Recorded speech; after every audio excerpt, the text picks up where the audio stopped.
lovely people, welcome to part 2 of my July reading wrap up. Sophie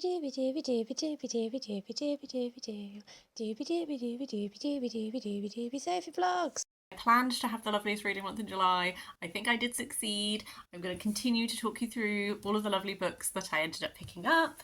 I will kick off with, well, I have these sort of like 3 books that I've kind of grouped together because I feel like they are my grief book section, which maybe is not the mood that you would expect to plan for a birthday month, and I did not do it knowingly, but I kind of did have this little noodly reading moment. So let's talk through them. 2 of these are 5 stars, so let's just start with those. So first of all is Briefly a Delicious Life by Nell Stevens. I think we all knew that this was going to be a Sophie book, but I'm really pleased to confirm that it was indeed a Sophie book.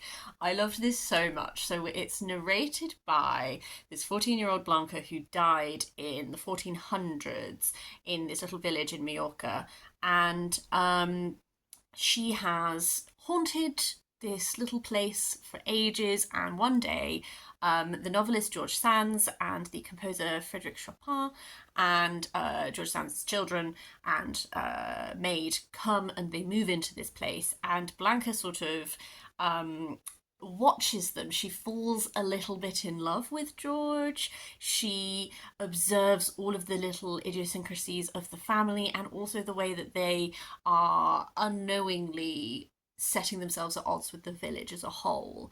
And as this is going through, you also get glimpses into Blanca's life and how she came to be a ghost here and all this kind of thing.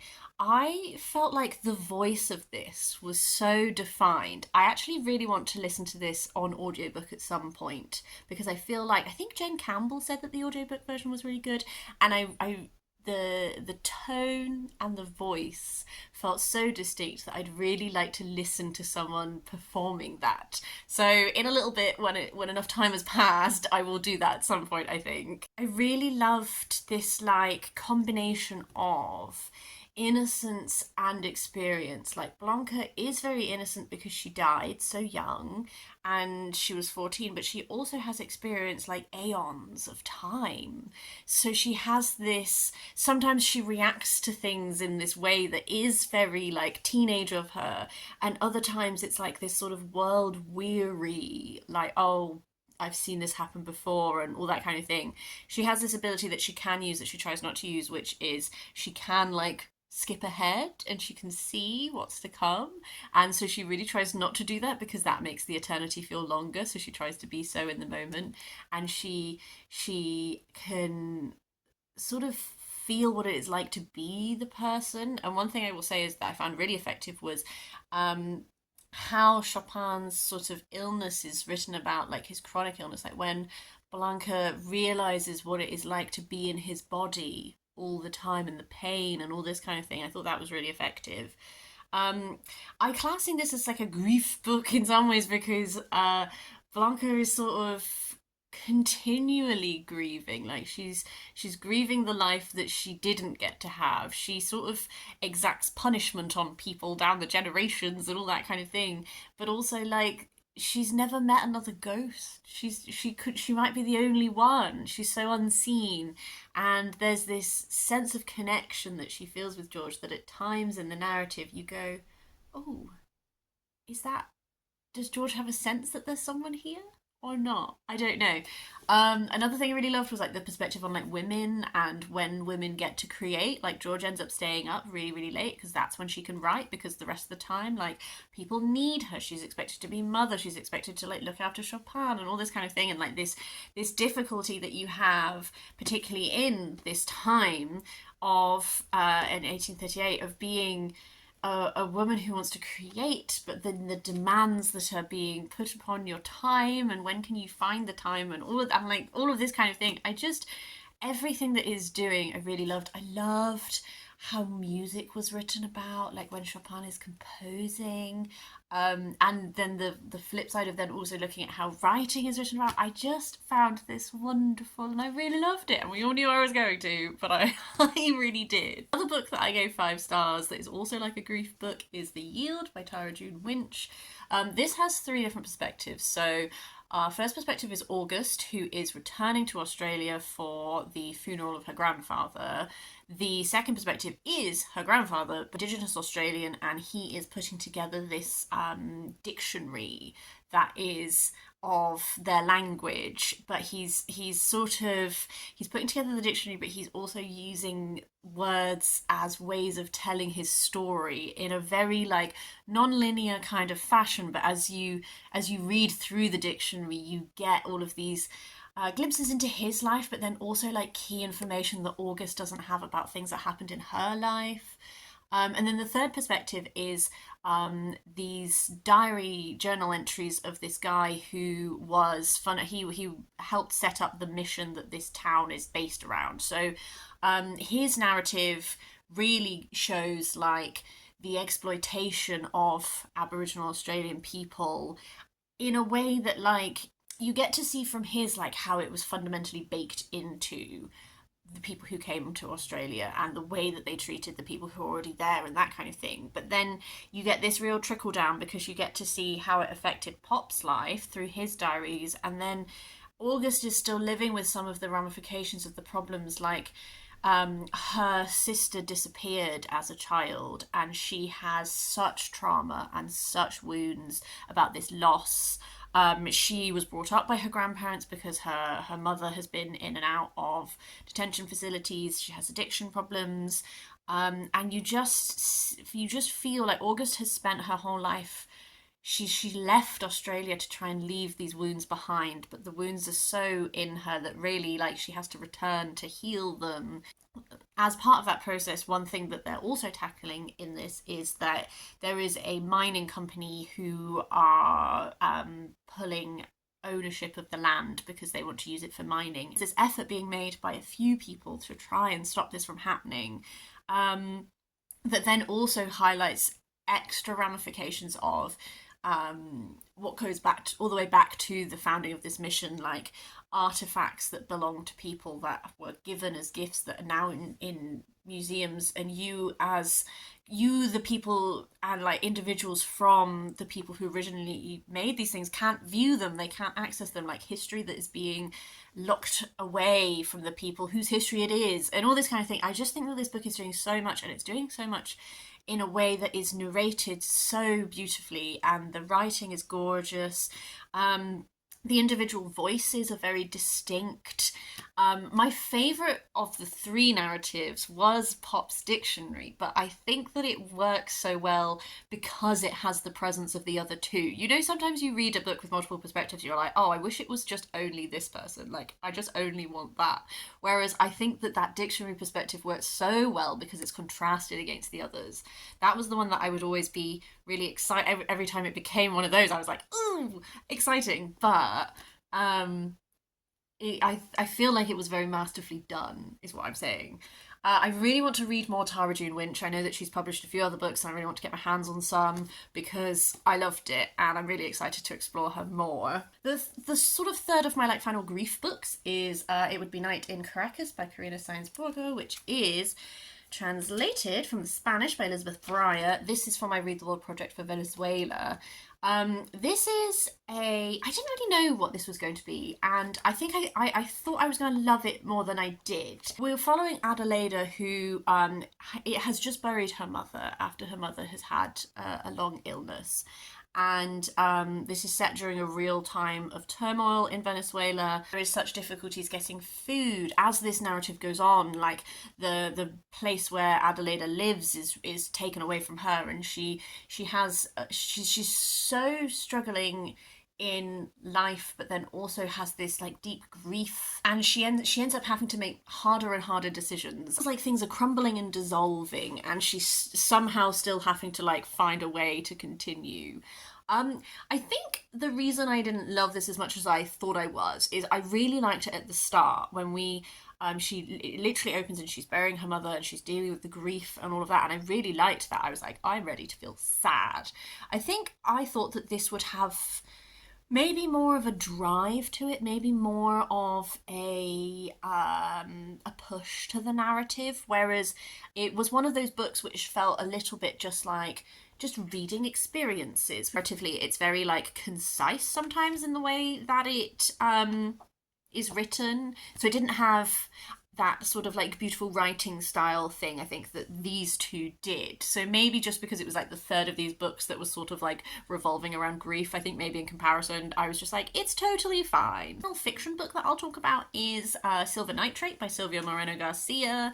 I really liked this one. I actually think this is in maybe my top 3 Silvia Moreno Garcia books. I think my trepidation about Silver Nitrate was that I was like, oh, is it going to be a really horror book? And I'm not really great with horror. Whereas actually I would say it's much more like sort of speculative fiction. She used a word for it in the author's note, and I cannot remember what it was, but it was essentially like saying, or maybe it was in the Goodreads review that she left of it, it's not a horror book. So I would just include that information because I think potentially some people are disappointed because they expect it to be horror, whereas I was like, I don't really want it to be horror. So it was fine for me. I have 2 main characters, Montserrat, who is, she works as a sound editor, and we have Tristan, who is an actor, but his career was much bigger, but then his girlfriend was involved in a car accident that he was also present for, and his career sort of fell apart. And then they end up befriending this old guy who turns out to be a film director who directed these horror films that Montserrat loves, and they help him complete this film that he was working on that never got finished, and then really weird things start happening, and we start unspooling this story that sort of centers around this guy who was in the 40s, he had been working for the Nazis, and then he fled Germany and he came to Mexico, and then they started doing this film that has loads of occult things in it and all this kind of thing. One thing I will say is that for some people this book will be way too info dumpy. It wasn't for me because I just really enjoyed all the information that was coming out, but they do have these conversations where it's like Montserrat essentially just info dumps film history at you, or you get like an info dump about like how silver nitrate used to be used to make film reels and what that means and all that kind of thing. So for some people that will be the case. I actually just found it really interesting. I think something about how Silvia Moreno Garcia's brain works, I'm just so interested in. Like, I love when she does big info dumps because I'm like, yeah, you found this really intriguing and now I'm finding it really intriguing. The sort of like horror aspect of this, like horror films run throughout this a lot. The occult stuff is less like, there are moments when you have like explicit magic being used and there's like some cool imagery and that kind of stuff, but a lot of it is this like close haunting sense of like the presence of this creepy awful guy like being felt in, and like that kind of thing. It's much more like suspenseful kind of aspect rather than being very like visual horror or anything like that. I just found it a lot of fun. I really enjoyed the history we explored. I really enjoyed the mood and the atmosphere that was sort of created. So yeah, that's why I really liked it. I think I just really enjoyed the sense of creeping dread and all that kind of stuff. Like that really worked for me. It's really funny, isn't it, when you read a book where you're like, this really worked for me and I really liked it. I can really, all those reviews that I can see that are like really not enjoying it, all of the reasons they give I think are really valid. It's just those things were not problems for me and I just had a really cool time. To shift, I have 3 non-fiction books and then I will call it a day. I'll start with Oh Miriam, Stories from an Extraordinary Life by Miriam Margolyes. This was lent to me. I haven't read Miriam Margolyes' autobiography that came before this because this was just something that a friend was like, oh, do you want to read it? And I was like, yeah, sure, I like Miriam Margolyes. This is very, very light. Definitely one that you can like dip in and out of. It's not one that's particularly, well, I was going to say it's very light in that like the chapters are very short, that kind of thing. She does go into like more serious topics at time. Like she talks a lot about her faith and how she doesn't believe in God anymore, and she talks about, like explicit support for Palestine. And so she has these moments where she goes into more serious political topics. It's just the rest of this is very like, she, as you may know if you are familiar with her presence on TV talk shows, etc., she's very forthright and blunt. She doesn't really filter herself. There's a lot of stuff about sexual goings on and lots of swearing and all this kind of thing. So it is sort of exactly what you would expect. I did enjoy it. I found it interesting.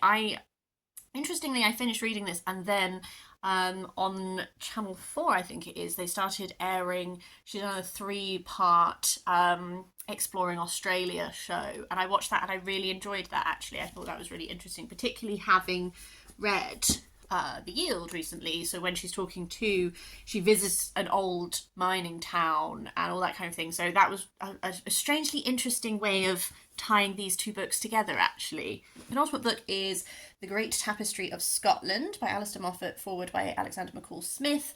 This is just wonderful. The Great Tapestry of Scotland is a big tapestry of Scotland. It's inspired by the Bayeux Tapestry. And lots of different stitching groups all over Scotland all contributed different panels. It was displayed in Scottish Parliament for ages. It's just stunning. I wonder if I can find the ones, you know, when you have in your head an idea of which images you want to share, and then you're like, can I find it quickly enough for this recording? This is literally just like a random example. So each panel is about a different moment in history. Here's a Robbie Burns one. Like, it's just the combination of, I could look for ages at all these different images and look at all the tiny little details. They really, so someone did design all the panels, but they left aspects that could be customized by the groups of stitchers that were working on it, and stitchers really did go with that, and that is so fab. One thing I really liked is in the introduction, you talk about how they were really focused on making sure that women's history was really represented in this. The person who was writing about it, who did all the designs, was talking about how he was raised by a single mother, and when he was picking which moments of history to include in the tapestry, he really wanted to make sure that these smaller moments of women's history that are potentially overlooked and that kind of thing were also very present in the tapestry. And I could really see that as I went through in the moments of history that were chosen. So this is just really fabulous. It was a really fun way of exploring Scottish history, exploring textile art, all of that kind of thing. So I thought it was really fab. I think it's such a wonderful project that brings community together and all that kind of thing. And then my final book is Alphonse Mucha, which is edited by John Houle and Tomoko Sato, with an introductory essay by Victor Arwas. This is, to be honest with you, a glorified picture book, if I'm being honest. It has a little essay at the beginning that gives you some biographical information and all that kind of thing, but everything else in this is just examples of Mucha's work. What I did really like is, I think this was put together for some sort of exhibition because it was in association with the Barbican Art Gallery, so I think it was put together for an exhibition that the Barbican did. But it has lots of examples throughout of original sketches next to the finished product, so you can sort of see how work developed. And it also included a lot. I knew that as Mucha continued his career, he became much more interested in telling Slavic history and all that kind of thing. This whole sort of, this style of art was the style of Mucha's that I've not really seen a lot of. And that I was interested in finding out more about. I definitely came away from this feeling like I had that. I'm trying to find you a picture of some of the photography in it that I would actually be allowed to show on YouTube, which is proving challenging. So like this, there's a lot where you see photographic poses that he then used in his work. So even though there's not actually that much text in this, I felt like the type of images that were being portrayed, I feel I have a better sense of sort of his process and how his style changed and developed and all that kind of thing. So I did actually really enjoy this. That is everything I wanted to talk about for my July reading wrap up. I would, as per usual, love to hear your thoughts on any of these books or anything tangentially related to these books. Please do leave me a comment down below if you fancy. I hope you're having a lovely day, and I will see you next time for something different.